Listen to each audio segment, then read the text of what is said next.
The conference room on the 42nd floor of Ashford Industries had floor-to-ceiling windows that overlooked the glittering cityscape. Ren Hayashi had always loved this view. It reminded him of how far he'd climbed. 5 years ago, he'd been a junior analyst fresh out of business school. Now, at 28, he sat at the executive table, presenting quarterly projections to the board of directors. He should have felt triumphant. Instead, he felt like his skin was on fire. As you can see from the data, Ren continued, his voice steady despite the growing discomfort, the merger with Tanaka Corp would increase our market share by 18% within the first fiscal quarter.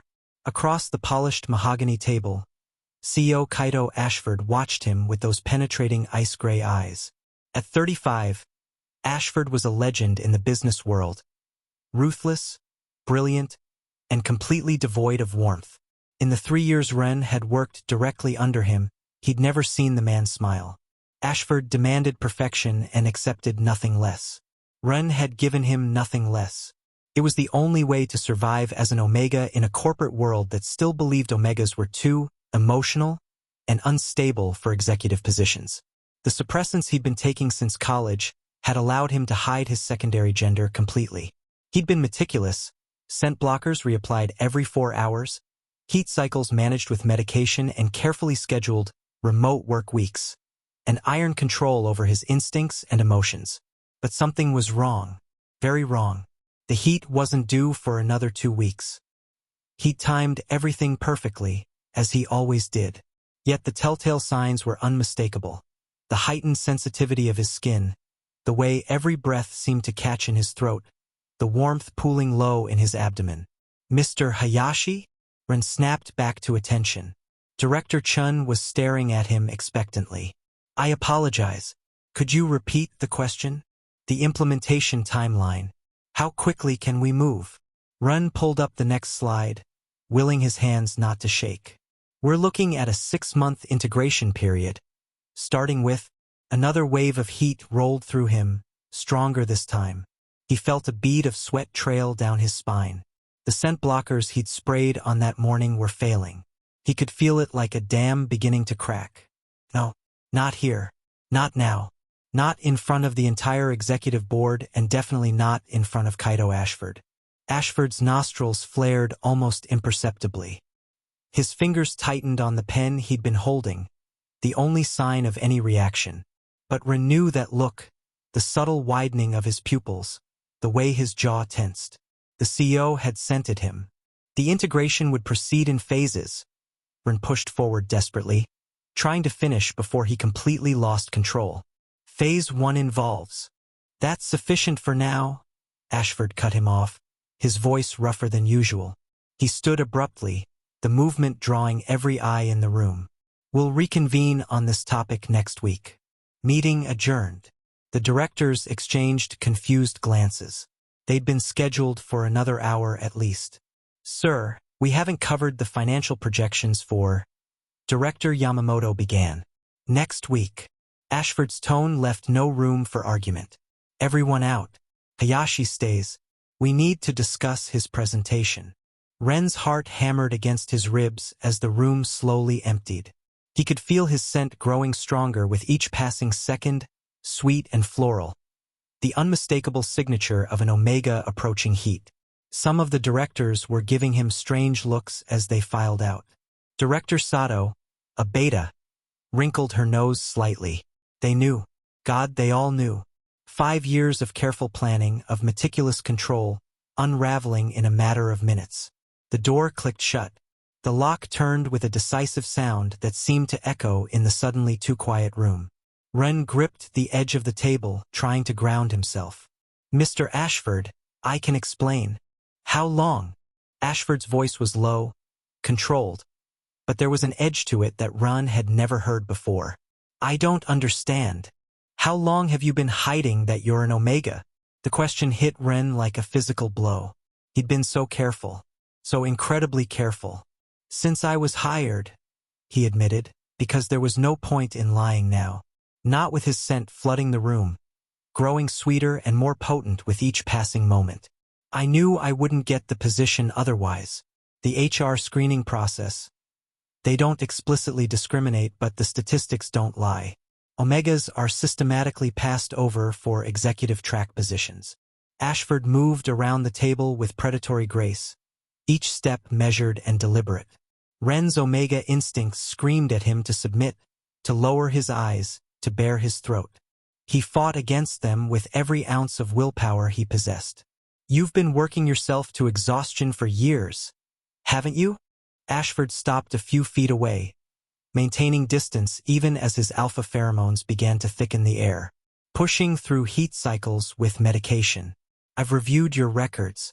You've never taken a sick day, never missed a deadline, always the first one in the office and the last to leave. I had to prove I deserved to be here." Ren's voice came out shakier than he intended. Another wave of heat crashed through him, and he swayed on his feet. Ashford caught him before he could fall, strong hands gripping his arms. The touch sent electricity racing across Ren's oversensitized skin. He gasped, and Ashford's grip tightened. "You're going into heat. Here. Now." It wasn't a question, but Ashford's voice had gone rough, his alpha instincts clearly responding to Ren's scent despite his obvious attempts at control. "The suppressants." Ren tried to think through the fog descending over his mind. "They should have. I take them religiously. This shouldn't be happening. When was your last heat?" 3 months ago. "I'm regular. Like clockwork. I plan everything around." He broke off with a whimper as Ashford's thumb brushed against the inside of his wrist, directly over his racing pulse.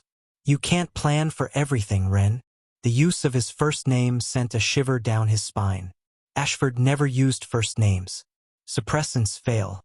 Bodies rebel, especially when they're being pushed beyond their limits.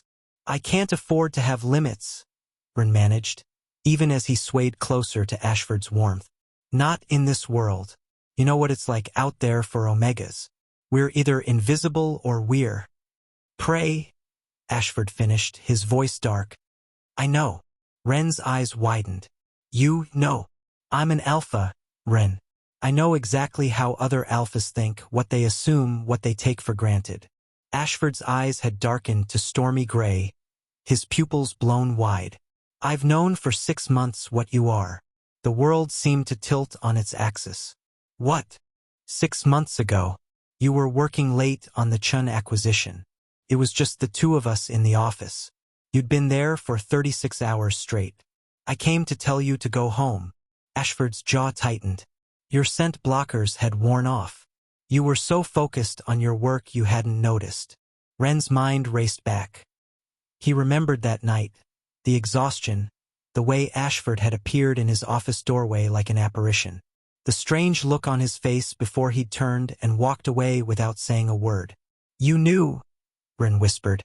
"All this time you knew, and you didn't fire you, report you to HR, force you to out yourself." Ashford's laugh was bitter. "Your work speaks for itself, Ren. You're the best analyst this company has ever had. The Chun acquisition succeeded because of your insights. The Matsumoto deal, the expansion into Southeast Asia, all you. Your secondary gender is irrelevant to your value as an executive. Then why didn't you say anything?" "Because it wasn't my secret to expose." Ashford's control was visibly fraying now, his breath coming faster. "And because I knew if I acknowledged it, if I admitted that I knew, I wouldn't be able to maintain the distance necessary between a CEO and his employee." The implication in those words made Ren's breath catch.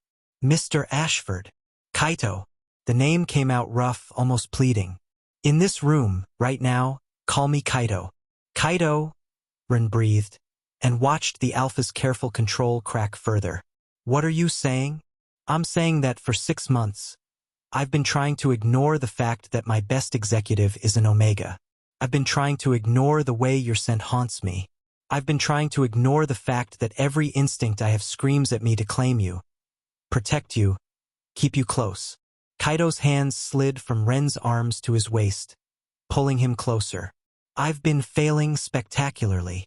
Ren could feel the heat of Kaito's body through their clothes, could smell his alpha pheromones, cedar and smoke and something uniquely him. His Omega instincts were singing, recognizing something his conscious mind had refused to acknowledge. "I thought you hated me," Ren admitted. "You're always so cold, so distant." Because the alternative was this. Kaito's forehead dropped to rest against Ren's. "If I let myself feel anything, I wouldn't be able to stop. And you deserved better than an alpha who couldn't separate his instincts from his professional judgment." Ren wasn't even sure what he was asking for. His mind hazy with heat and want and the sudden realization that the man he'd admired for years, the man he'd convinced himself was untouchable and uninterested, wanted him. "I know what you need," Kaito murmured, his lips brushing against Ren's temple. "But if I give it to you, if I claim you now, everything changes. I won't be just your CEO anymore. I'll be your alpha. And I won't be able to let you go." Through the haze of heat, through the desperate need clawing at his insides, Ren found a moment of clarity. This was the choice. He could ask Kaito to leave, to send him home, to pretend this never happened. He could find another job, start over somewhere new, keep running from what he was. Or he could stop running, stop hiding, stop pretending that he didn't want exactly what his Omega instincts were screaming for. "I don't want you to let me go," Ren whispered, tilting his head to expose the curve of his throat. The ultimate gesture of Omega submission and trust. "I want you to claim me." Kaito's control shattered like glass. Kaito's mouth found Ren's throat with a reverence that belied the desperate hunger in his touch. He didn't bite. Not yet. Just tasted and scented, learning every inch of sensitive skin while Ren trembled in his arms. "I've wanted this for so long," Kaito confessed against Ren's skin, his voice raw with need. "Wanted you. Do you have any idea how difficult it's been? Sitting across from you in meetings, watching you command a room, knowing you were hiding, knowing I couldn't protect you the way every instinct demanded."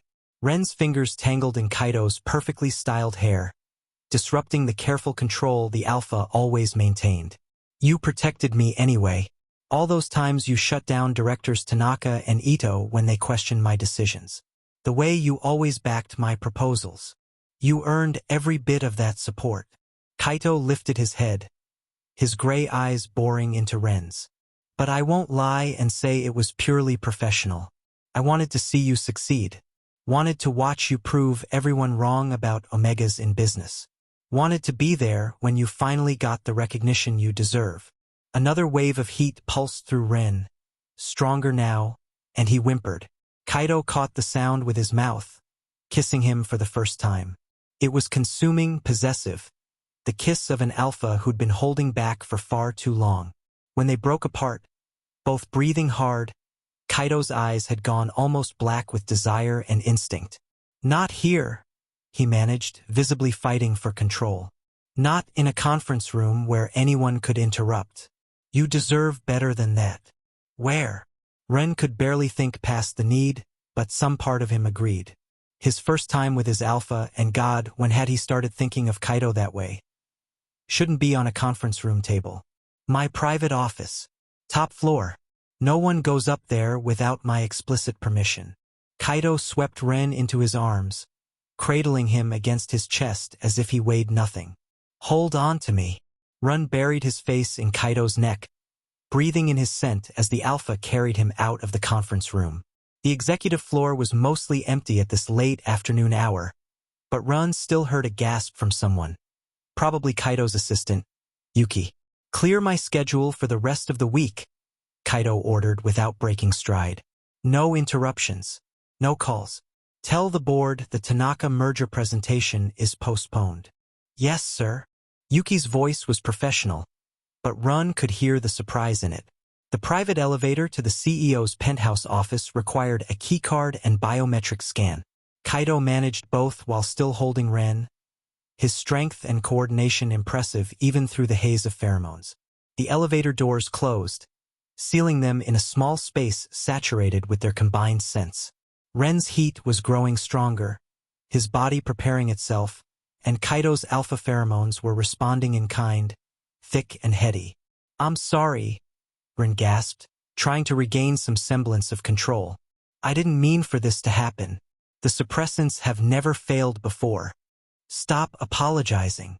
Kaito's command was gentle but firm. You've spent years apologizing for existing as an Omega. Years suppressing your nature to fit into a world that should have made room for you. I won't let you apologize anymore. The elevator opened directly into Kaito's office. A massive space that was more apartment than workspace. Floor-to-ceiling windows offered a panoramic view of the city. There was a seating area with leather couches, a full bar, and through an open door, Ren could see what looked like a bedroom. "You live here?" he asked as Kaito carried him toward the bedroom. "Sometimes, when I work late." Kaito set him down carefully on the edge of a massive bed covered in charcoal gray silk. "The apartment is fully equipped. Everything you might need." Ren's hands fisted in the silk sheets as another wave of heat crashed through him. His skin felt too tight, too hot. He needed Kaito. His voice came out as a plea. The alpha knelt before him, hands gentle as they removed Ren's shoes, then his jacket. "I'm here. I've got you. But we need to talk first while we both still can." "Talk." Ren could barely string two thoughts together, but he tried to focus on Kaito's face, on the fierce protectiveness and desire he saw there. "About what comes after." Kaito's hands stilled on Ren's tie. "If I claim you, when I claim you, there's no going back. My mark on your throat will tell everyone who you belong to. And I need you to understand what that means." "I know what a claiming bite means," Ren managed, even as his Omega instincts urged him to just submit, to let Kaito take care of everything. "Do you?" Kaito's eyes searched his. "It means I'll be possessive, protective. Any alpha who looks at you wrong will answer to me. It means I'll want you close, want to know you're safe. It means that while I'll still respect your career and your independence, I'll always be aware of you, always attuned to your needs." "That sounds..." Ren swallowed hard. "Perfect. It also means dealing with the fallout at work. I won't hide our relationship, Ren. I can't. An alpha can't hide a claimed Omega, not when the scent bond is that strong." Reality tried to intrude through the heat haze. "The board, the shareholders, they'll say you're showing favoritism, that I slept my way to my position. Let them." Kaito's voice was steel. "Your record speaks for itself. 3 years of exemplary performance, measurable results, successful acquisitions. Anyone who suggests otherwise will be met with documentation proving that every promotion, every raise, every accolade was earned. But your reputation..." "My reputation is built on results, not on outdated prejudices about Omega and Alpha relationships." Kaito cupped Ren's face in his hands. "I would burn this entire company to the ground before I let them make you feel ashamed of what we are." The fierce declaration made Ren's heart stutter. "You really mean that?" "I've never been more serious about anything in my life." Kaito's thumb brushed across Ren's lower lip. "But this is your choice, Ren. If you want to wait, if you want time to think about what this means for your career." "I've been waiting my whole life," Ren interrupted, pulling Kaito closer. "Waiting to be seen as more than just an Omega. Waiting for someone who could separate my value from my secondary gender. Waiting for..." He paused, gathering courage. "Waiting for you, even if I didn't know it." Kaito's breath caught. "Ren, claim me," Ren demanded, letting his Omega nature rise to the surface for the first time in years. "Make me yours. I choose this. I choose you." The last thread of Kaito's control snapped. He surged forward, capturing Ren's mouth in a searing kiss while his hands made quick work of Ren's tie and shirt. Ren's fingers scrabbled at Kaito's clothes in return, desperate to feel skin against skin. When they finally broke apart, both half-naked and breathing hard, Kaito lifted Ren further onto the bed, following him down. "I'll take care of you," Kaito promised, his voice rough with desire and instinct. "Through this heat and everyone after. You'll never have to hide again. Never have to suffer through it alone with just medication. Promise." Ren arched into Kaito's touch as the alpha's hands mapped his body, learning every sensitive spot, every place that made him gasp. "I promise. I'll court you properly after this, take you to dinner, buy you gifts. But right now I need you," Ren finished, pulling Kaito down into another kiss. The claiming, when it happened, was both tender and fierce. Kaito took his time preparing Rin, murmuring praise and promises against his skin. When he finally pushed inside, Ren's entire world narrowed to the feeling of completion, of rightness. And when Kaito's teeth sank into the traditional claiming spot where neck met shoulder, Ren's Omega instincts sang with joy even as his body shattered with pleasure. The bond snapped into place, a connection deeper than physical, tying them together in a way that went beyond simple biology. Mine, Kaito growled against his throat, sealing the bite with his tongue. Yours, Ren agreed, feeling the truth of it in his bones. Ren woke to sunlight streaming through floor-to-ceiling windows and the warm weight of an alpha. His alpha, curled protectively around him. The heat had broken sometime in the early morning hours, leaving him pleasantly sore and deeply satisfied. Kaito was already awake, watching him with those intense gray eyes. "Good morning," Ren said softly, still getting used to this new reality. Last night and the night before felt like a fever dream. But the claiming bite on his throat was real, as was the scent bond humming between them. "Good morning." Kaito's hand came up to trace the mark he'd left, possessive satisfaction in his touch. "How do you feel?" "Better than I have in years," Ren admitted. It was true. For the first time since he'd presented as an Omega at 18, he felt settled in his own skin. Not fighting his nature, not suppressing his instincts, just himself. "Good." Kaito pressed a kiss to his forehead. "I ordered breakfast. Yuki had clothes brought up for you. I hope you don't mind. I asked for your sizes from HR. Ren's stomach chose that moment to growl, making Kaito smile. It was the first real smile Ren had seen from him, and it transformed his face from coldly handsome to devastating. "Breakfast sounds perfect," Ren said, reluctantly pulling away to sit up. The sheet fell to his waist, and he saw Kaito's eyes darken with renewed interest. "Kaito, I know. Food first." But Kaito leaned in to steal another kiss before standing. "Come on. We need to talk about how we're handling this at work." Ren's stomach knotted with anxiety, even as he followed Kaito to the main office area where breakfast had been set up. Someone, probably Yuki, had been very thorough. There were fresh pastries, fruit, coffee, and a full Japanese breakfast spread. "You're worried," Kaito observed as they sat down. "Of course I'm worried. Yesterday I was a closeted Omega analyst. Today I'm the CEO's claimed mate. That's going to cause problems." "It's going to cause talk," Kaito agreed, pouring them both coffee. "But not problems. Not if we handle it correctly." "And how do we handle it correctly?" Ren asked, accepting the coffee gratefully. "With complete transparency." Kaito's expression was serious, businesslike. This was the CEO Ren knew from board meetings. "I'm calling an emergency board meeting for this afternoon. We'll disclose our relationship, present your full performance record, and implement policies to ensure there's no appearance of impropriety going forward. Such as, your performance reviews will be conducted by Director Chen going forward. Any decisions regarding your compensation or promotions will require unanimous board approval. I'll recuse myself from any votes directly concerning your career advancement." Ren set down his coffee cup. "That's thorough. But won't it make things harder for me? If you can't advocate for me, your work will advocate for you," Kaito interrupted gently. "It always has. The only difference now is that I can't be the one making final decisions about your career. But I can ensure those decisions are made fairly, based on merit. What if they try to force me out anyway? Use our relationship as an excuse?" Kaito's eyes went cold. "Then they'll discover I'm a majority shareholder who doesn't take kindly to discrimination. But it won't come to that. You have allies on the board, Ren.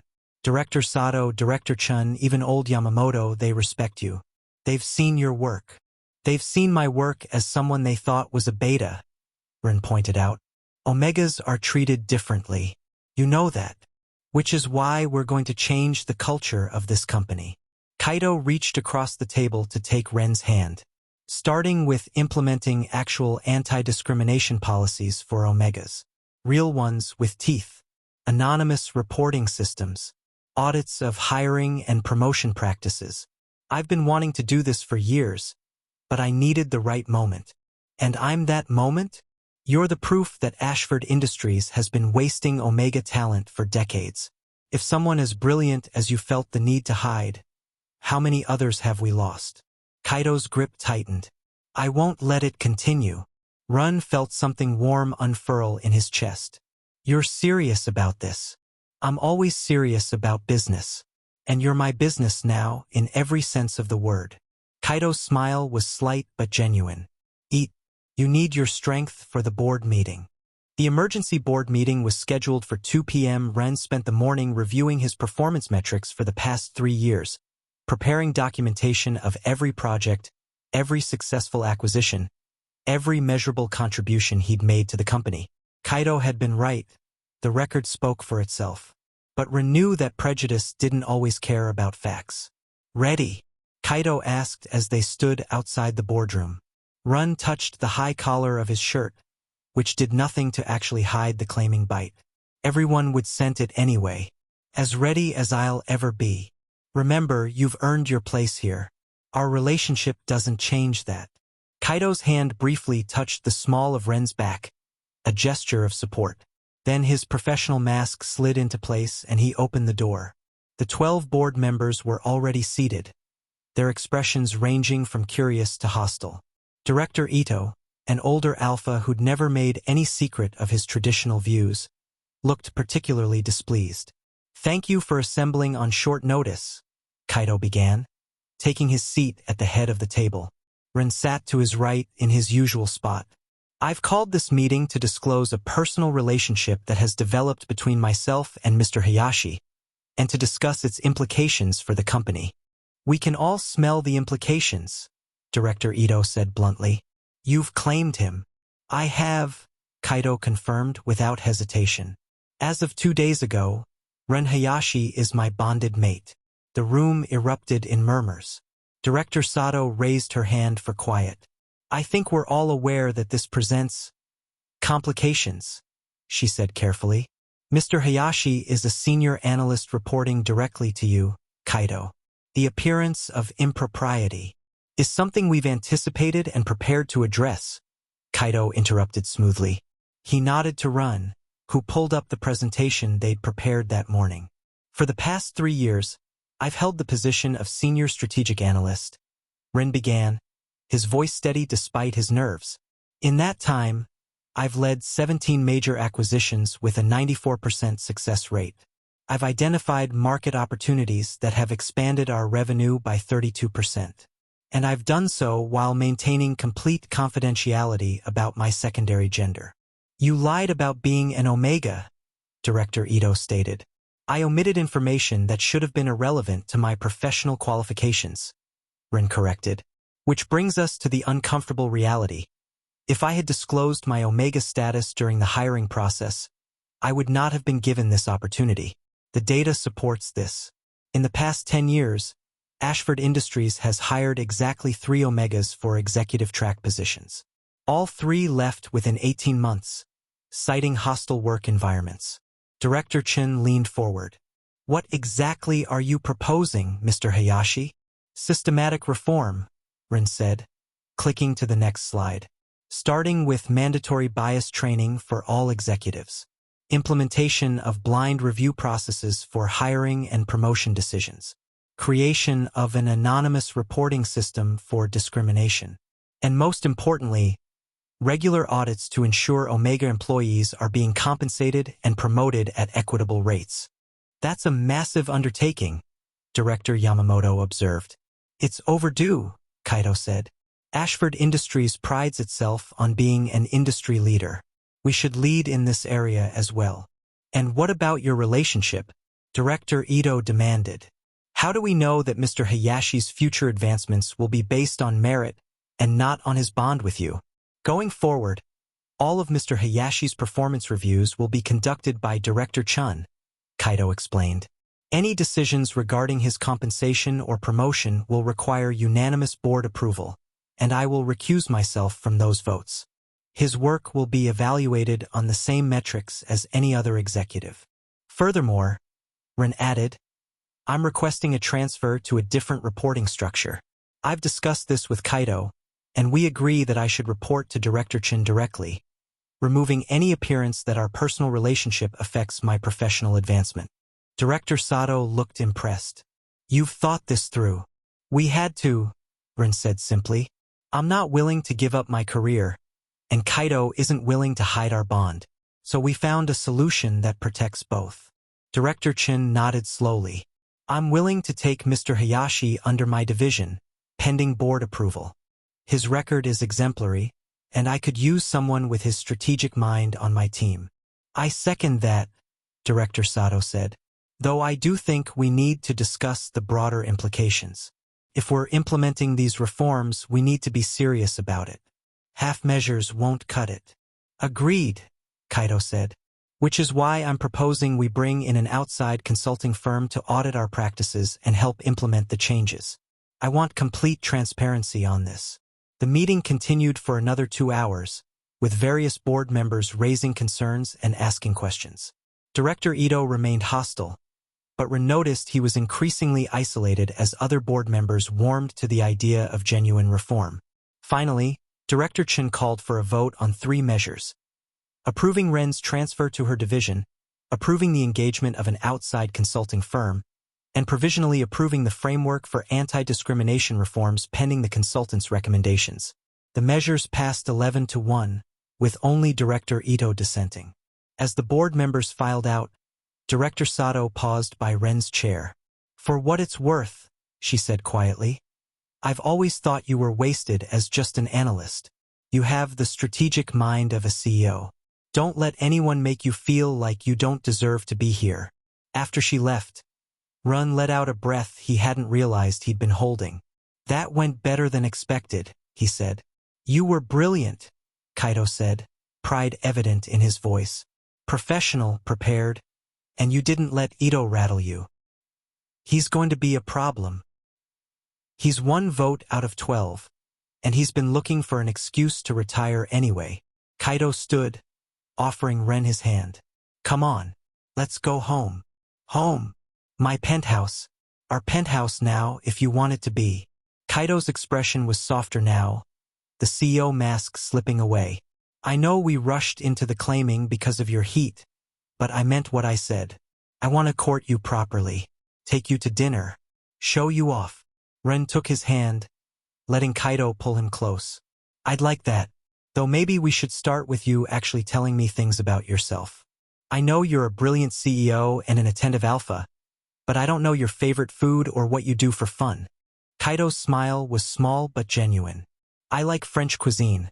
I collect vintage watches, and I haven't had fun in approximately 5 years because I've been too busy running a company and trying not to admit I was falling for my Omega analyst. 5 years. Ren's eyes widened. Since the day you walked into your first board meeting and completely dismantled Director Tanaka's proposed marketing strategy with 3 slides and a withering analysis of consumer trends. Kaito's thumb brushed across Ren's claiming mark, making him shiver. I knew then you were going to be dangerous to my peace of mind. And yet you hired me anyway. Best decision I ever made, Kaito said and kissed him. Ren stood at the podium in the main conference hall, looking out at the assembled employees of Ashford Industries. 6 months ago, this moment would have terrified him. Now, with Kaito's scent bond warm in the back of his mind and a new title on his business cards, he felt nothing but confidence. Thank you all for attending today's town hall, he began. As Ashford Industries' new Chief Diversity Officer, I'm pleased to present the results of our first 6-month audit. The presentation detailed concrete changes. Omega hiring had increased by 40%, retention rates for Omega employees had improved dramatically, and anonymous surveys showed significant improvements in workplace culture. But we're not done, Ren continued. This is just the beginning. Next quarter, we're launching mentorship programs specifically designed to help Omega professionals advance into leadership positions. We're also partnering with 3 universities to create internship programs that actively recruit Omega business students. In the front row, Kaito watched with undisguised pride. He'd recused himself from Ren's promotion to CDO, but the board had unanimously approved it based on the measurable success of the reforms Ren had spearheaded. Director Ito had indeed retired, replaced by a younger alpha who'd come from a company known for its progressive policies. After the presentation, Ren fielded questions from employees. Several Omegas approached him privately, thanking him for making them feel safe enough to be open about their secondary gender at work. "You're changing lives," Kaito said that evening as they relaxed in their penthouse. It had taken Ren 2 months to feel comfortable thinking of it as theirs, but now it truly felt like home. "We're changing lives," Ren corrected. "None of this would have happened without your support. It would have happened eventually. You're too stubborn to let anything stop you." Kaito pulled Ren against his chest, breathing in his scent. "Though I'll admit I'm glad I get to be part of it." Ren tilted his head back for a kiss. "Any regrets? About the claiming, about going public, about turning the company upside down?" "Not a single one." Kaito's arms tightened around him. "You? Only that I didn't let myself admit how I felt about you sooner." Ren settled more comfortably against his alpha. "Though I suppose the timing worked out. If we'd gotten together before I'd established my reputation, people might have actually believed I slept my way to the top." "Anyone who believes that is an idiot who's never seen you work," Kaito said loyally. Ren laughed. "Biased much?" "Absolutely. I'm your alpha. I'm allowed to be biased." Kaito nuzzled into Ren's neck, scenting him. "Though in this case, I'm also objectively correct." "I love you," Ren said, the word still feeling new and precious even after 6 months. "I love you too," Kaito replied. "My brilliant, stubborn, revolutionary Omega." Outside the windows, the city lights sparkled like stars. Inside, 2 people who'd found each other despite every obstacle savored the quiet comfort of being exactly where they belonged. Together,